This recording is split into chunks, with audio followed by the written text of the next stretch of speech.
Welcome to TRT World. I am Semir Sejfovic, and in this week's Across the Balkans, we bring you the latest stories from the region and how countries, governments, and the population are affected.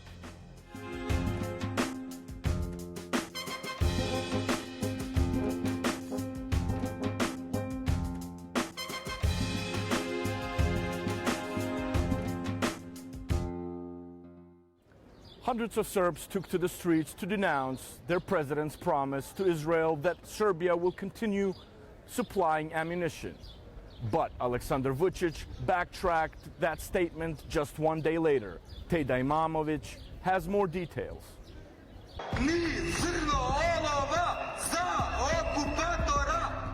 That was the message from the Serbian protesters on the 22nd of June, condemning the country's weapons export to Israel.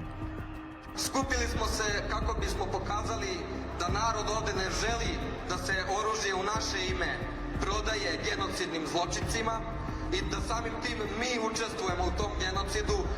Vučić učestvuje u tome, mi ne učestvujemo i naša država staje na stranu najbogatijih, a ne na našu stranu, na stranu naroda i Izraelu prodaje oružje koje se pravi u našim fabrikama za istrebljivanje jednog naroda.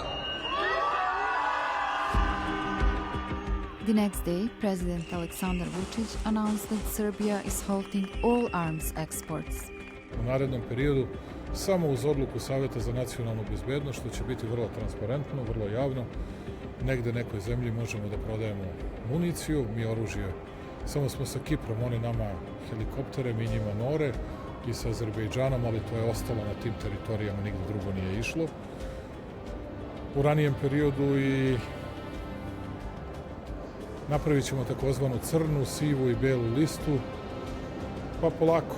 Pa ćete sada vidjeti kako nervoza raste kod svih onih koji su ćutali, a koji su mislili lepo nam je da uzimamo pare, a za sve ćemo da okrivimo Vučića. Sad nema problema, nećemo da izvozimo, ali neće ni da bude para za vas. The decision also came after Israel's unprovoked strikes on Iran's nuclear sites. The Serbian opposition expressed concern after Iran warned that all who supply weapons to Israel become legitimate targets.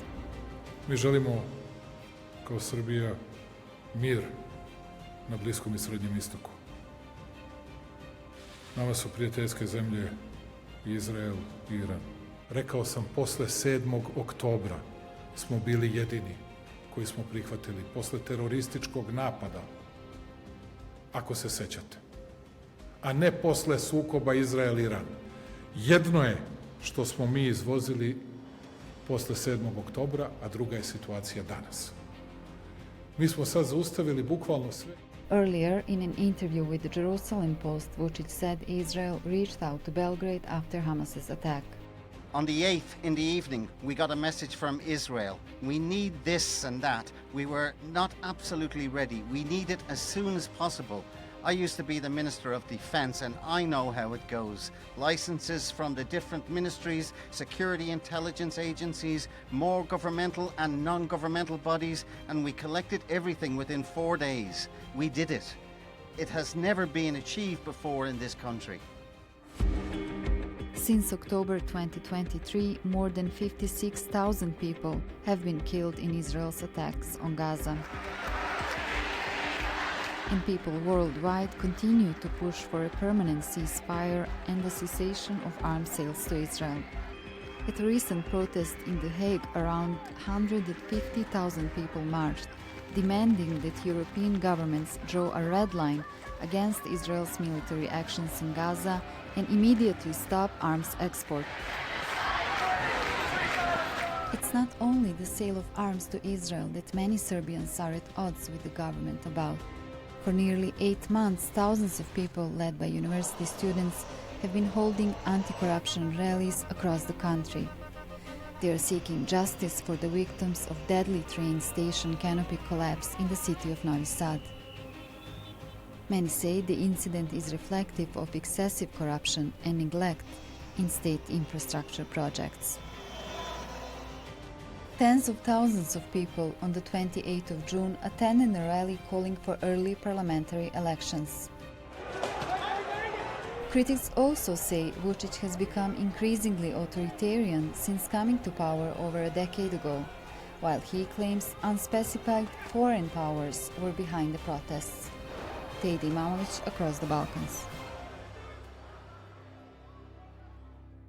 Serbia is walking a thin line between East and West, backing both Russia and the West. But with the Middle East conflict deepening, many wonder how long President Aleksander Vucic can keep up the balancing act. We speak to investigative journalist Sasha Drago about Serbia's arms sales to Israel, deals that could shape the country's future and steer memories of its violent past. You have been an investigative journalist for quite some time, investigating in particular right now Serbia's weapons sales to Israel. How much of an important factor is this economically for Serbia, while at the same time it is contributing to weapon sales to a country and government, Israel, accused of war crimes right now? This arms export, ammunition export to Israel will not save the Serbian economy at all. I think the Ukrainian battlefield is much more significant for the Serbian arms industry.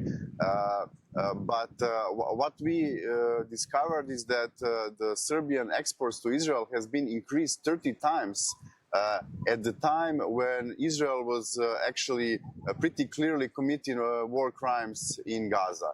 So in 2023, Serbia exported only 1.4 million euros worth of goods. And in 2024, it was 42 million, 0.3. So we see that is a 30 times increase in the times where human rights organizations are saying that the arms should not be exported to Israel, where we have a case for genocide in front of the the tribunal. Morally looking at it, with the past of the Balkan wars and, for example, the conflict in Bosnia and the Srebrenica genocide, Israel refused to reveal its weapons dealing with Serbia during that time. Is this now possibly a moral weight which Serbia might have to carry in the future if it continues to sell weapons to Israel during the onslaught and genocide in Gaza? Well, I think that there are a lot of parallels to be taken from the past. We know that Israeli companies have exported arms to Serbian Bosnian forces in the 90s war. We also know that Israel has not accepted genocide in Srebrenica, so there are some parallels to be drawn. But my opinion is that, based on my investigation and sources I talked to, Serbia's arms export everywhere, trying to be more close to the United States. I think that Serbia had to fill some gaps that the United States could not fill. Also, of course, Vucic is looking to benefit from all this, to make an alliance with Netanyahu and Israel in general. Our president likes to make alliances with autocrats and people who are similar to him because they do business in the similar way.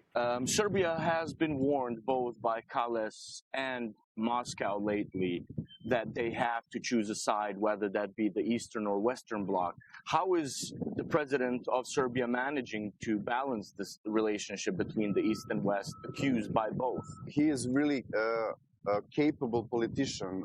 People sometimes who are opposed to him don't want to admit that, but he actually succeeded in all this.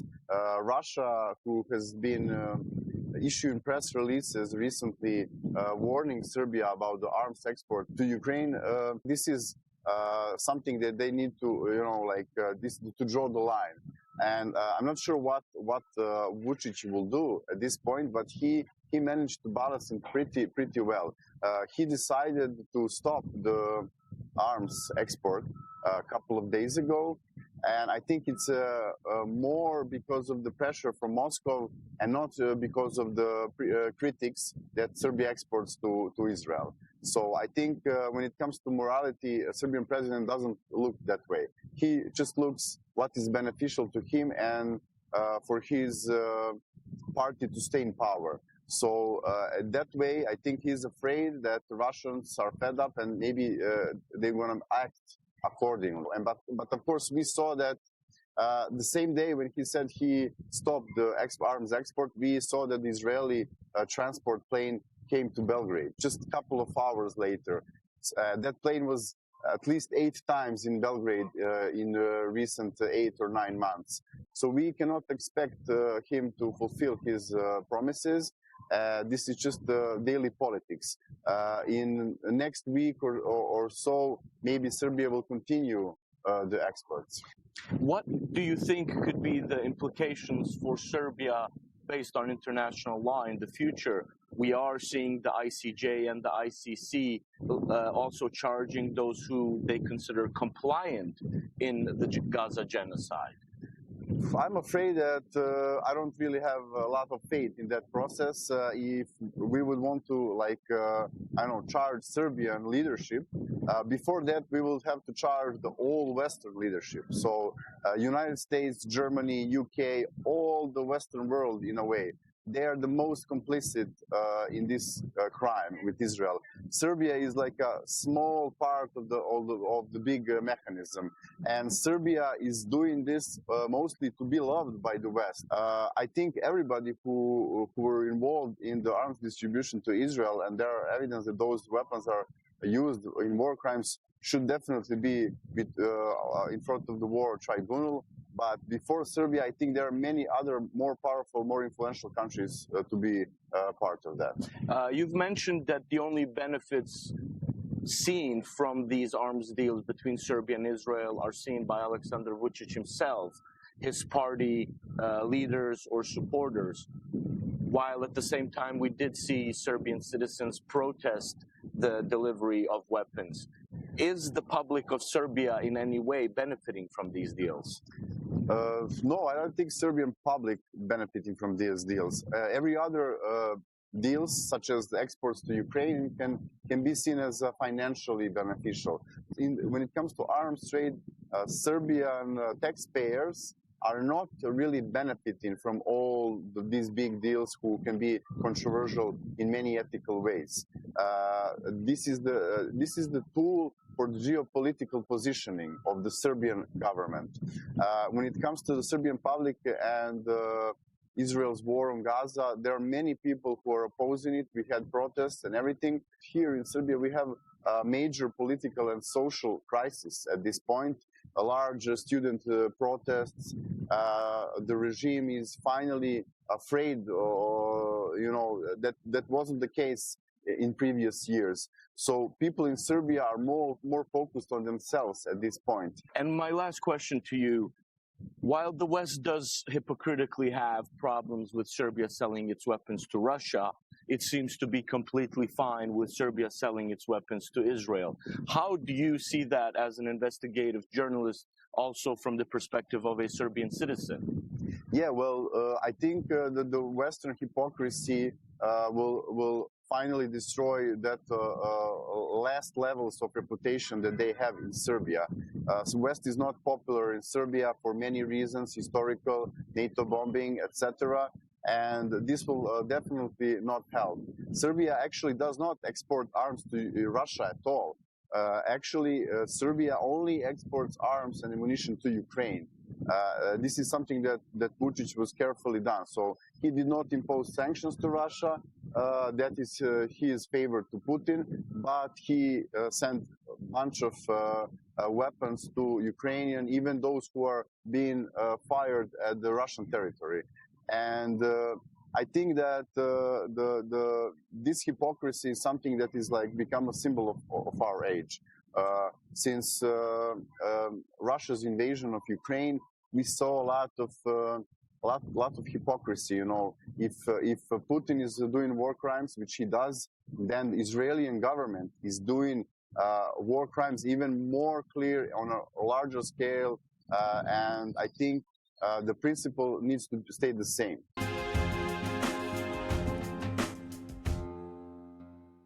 It's harvest season in Bulgaria's Rose Valley, but producers have been experiencing losses due to cold weather earlier in April. Rose oil producers are also concerned about how potential U.S. tariffs could impact the industry.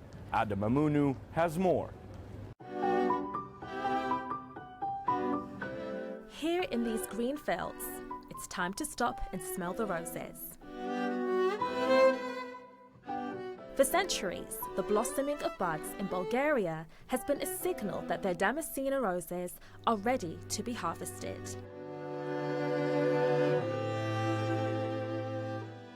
Roses are the symbol of the country and are mainly grown in its famous Rose Valley, a large swathe of land squeezed between two mountains in the middle of the Balkan country.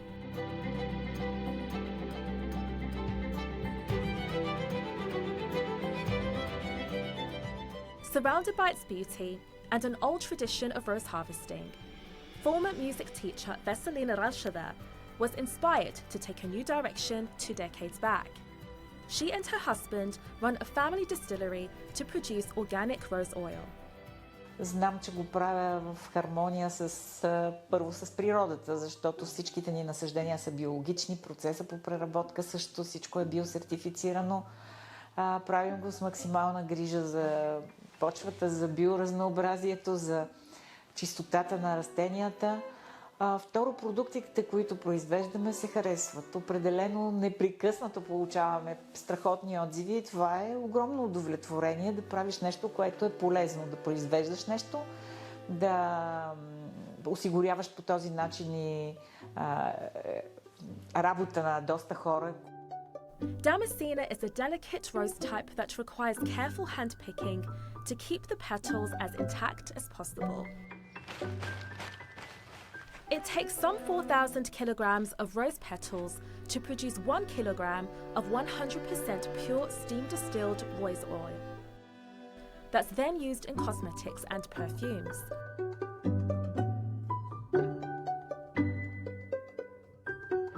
Bulgaria is one of the world's leading rose oil exporters, responsible for nearly 2/3 of global output, but it faces a number of challenges at the moment. Climate change is a major concern for agriculturalists everywhere, and frosty weather this April damaged rose bushes, decreasing the yield of usable rose petals.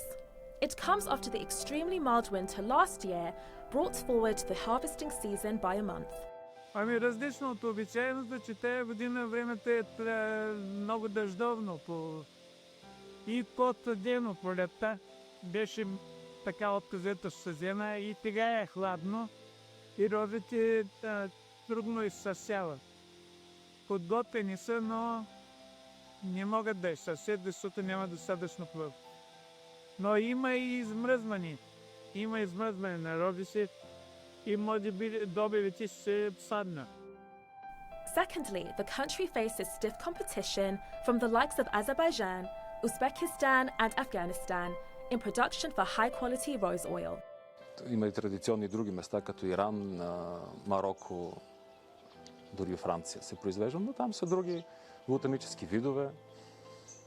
Повече се използват за екстракти и да кажем, че не объркват пазара на българско розово масло.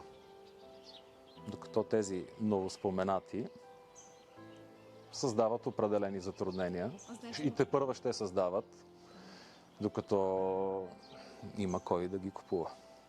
За сега, слава Богу, не, понеже произвеждаме основно биологично розово масло. Когато е чисто, с добро качество, пазара го поема с удоволствие. Така че нямаме проблеми, но да кажем нямаме проблеми е малко относително, защото и пазара е волатилен, както казват в модерните предавания за цени и така нататък, но това е скъп продукт. А при скъпите продукти всякаква икономическа стагнация се отразява доста сериозно. Then there's the uncertainty from potential US tariffs. Still, this hasn't dampened the mood these days.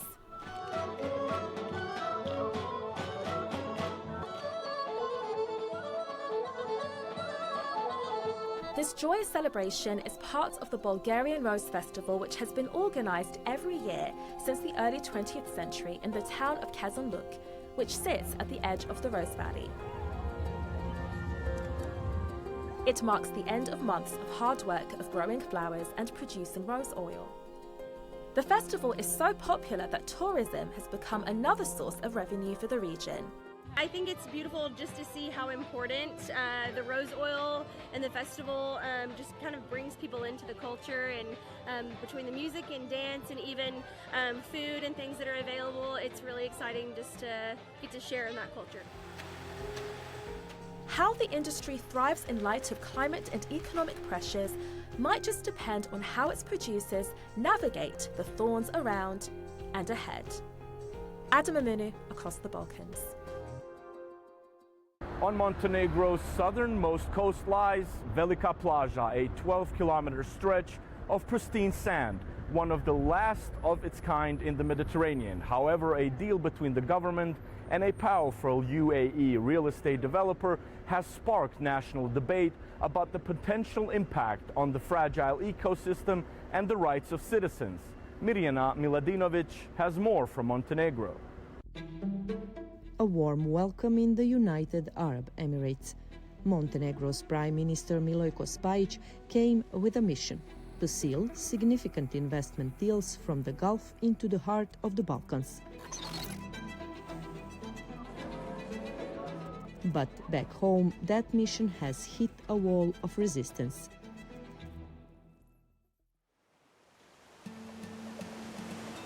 The government announced a potential partnership with Eagle Hills, a Dubai-based developer behind massive urban projects worldwide.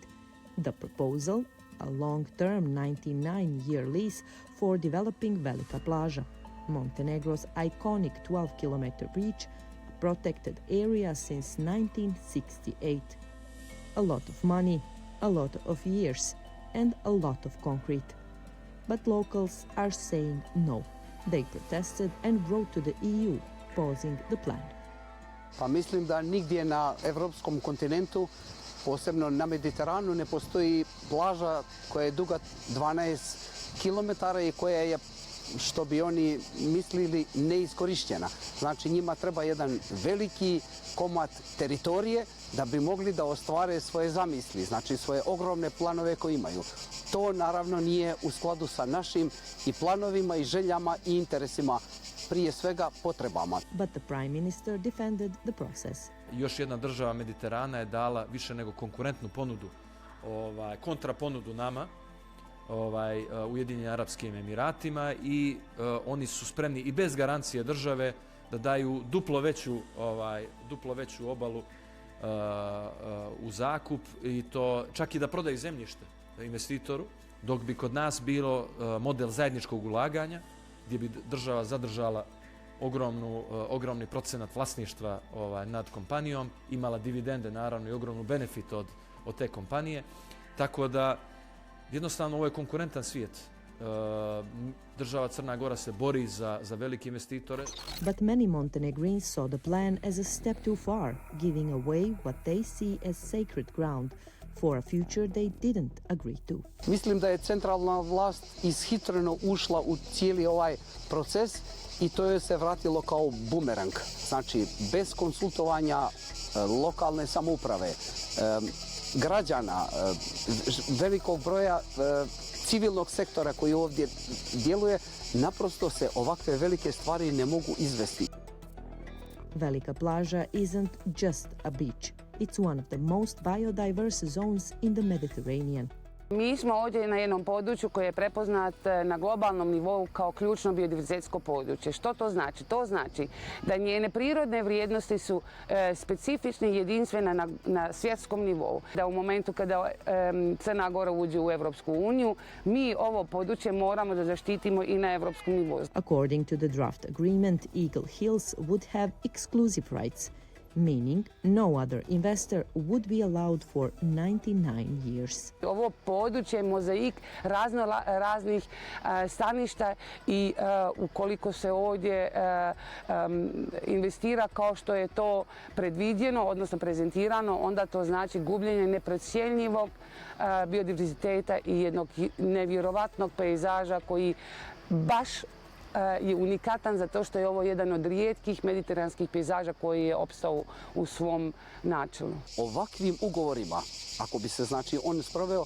ugroženi, jer to bi podrazumijelo da se faktički mi odričemo dijela suvereniteta naše teritorije, a u našem prije svega interesuje da sačuvamo naše dostojanstvo, našu imovinu, naš način života. And it seems that the people's voice has been heard, at least for now. Everybody to relax. No, you come and tell me I have this project. These are the rules. Okay, let's do it. Rules are not good. Let's not do it. For now, the project appears paused, but the debate is far from over. We reached out to Prime Minister Milojko Spajic and Eagles Hills founder Mohamed Alabar for comments on the final outcome of this deal, but received no response. The residents of Ulcinj are resolute in their position. I mi nismo pustinja gdje se jednostavno mogu staviti bilo kakve velike zgrade, nego smo mi područje koje je prepoznato, koje je kulturna baština, gdje imamo set raznih Natura 2000 staništa i mi smatramo da se u našem području, kao u državi koja se deklariše kao ekološka država, trebaju raditi investicije u skladu sa prirodom, u skladu sa ekološkim standardima, u skladu sa kulturom, identitetom i ukoliko ima sluha, svaki investitor je dobrodošao, ukoliko nema sluha, investitori naravno nisu dobrodošli. So, while the fate of the project remains up in the air, the question remains: can big development coexist with natural heritage, or does progress once again come at the cost of the land itself? Mirjana Miladinović, Across the Balkans, Ulcinj, Montenegro.